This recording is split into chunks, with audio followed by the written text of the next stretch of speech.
Hello, beautiful people. Here I am again to finish talking about vulnerability. Okay, first of all, I want to tell you guys that, of course, everything that happens inside happens outside. So, what I said in the other video about vulnerability can complement what we're going to talk about today, which is we live in a very vulnerable world. We are very vulnerable human beings, and we are living inside a society that is trying to tell us not to be vulnerable, therefore, to go against what our reality is.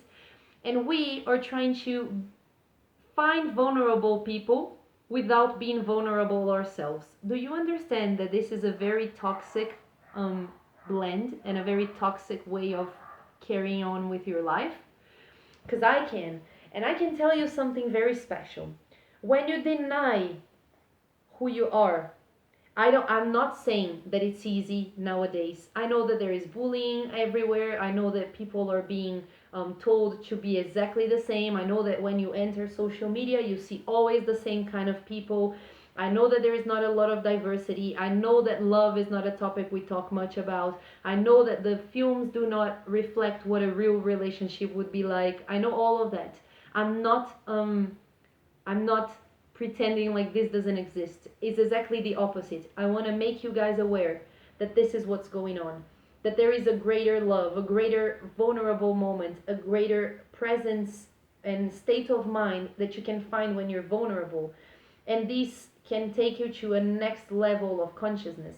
Basically, people tell you that you want to have good friends and you have a great relationship with whatever person you choose to love, and that you need to do that, and that vulnerability is beautiful, and that you need to have a life that is loving and stuff. And they tell you all of that, and when they're going to teach you how to get there, they teach you the exact opposite. They tell you and teach you how to be shut down, how to try and control the uncontrollable.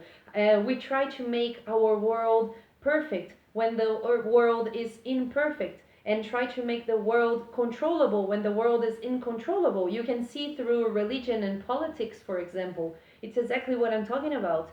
You're trying to make things that are uncertain certain. And so do you understand? So you're craving something, and you're learning and doing the exact opposite from that. So it's very important for you to learn about vulnerability. And actually, to be quite honest, if you want to learn about vulnerability, go to YouTube. Brene Brown's TED Talk. She talks about vulnerability, the eldest one, like the first one that she did back in the day. And this is going to teach you so much. Like, she's so intelligent, and she explains this so much better than I. But I'm trying to put my views on it, and then you please watch her video to complement what I'm saying, okay? Because she's a specialist and I'm not. I'm just talking about my experience in life, okay? Um, what I think is very important for us to understand is that being vulnerable, this is something that I learned, is something scary because it's out of the mainstream thought process, you know. But once you're vulnerable, you understand that it's actually very beautiful because you show yourself the way you are, and you put yourself out there for the world to receive you. Of course, many times the world will not like what it's seeing because it goes against the common sense and this vulnerability freakish idea that tells you that if you're vulnerable, you're gonna be a creep. Basically, you know, you're gonna be a loser, you're gonna be under everything else, and you're gonna be a second class human being. This happens. I'm telling you that this is not true.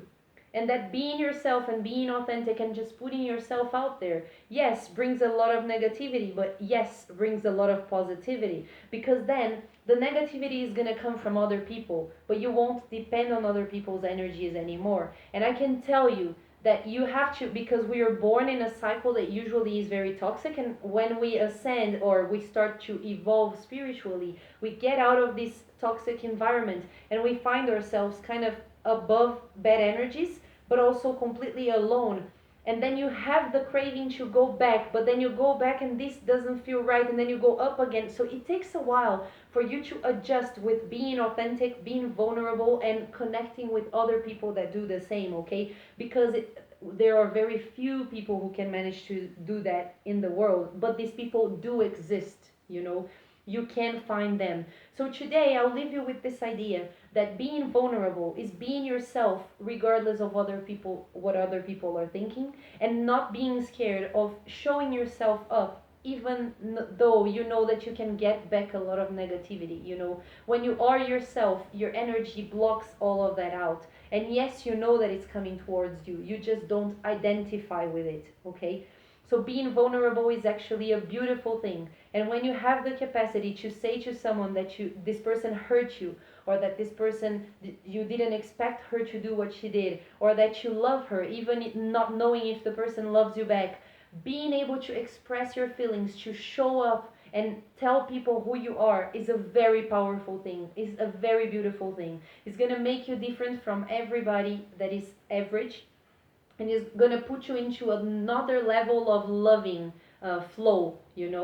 It's very difficult, but at the same time so rewarding and so good for your soul and for the entire universe. And if you have the courage to be vulnerable, you actually have the courage to change the world. That's why being yourself is the biggest revolution you could ever make. I hope this helps. See ya.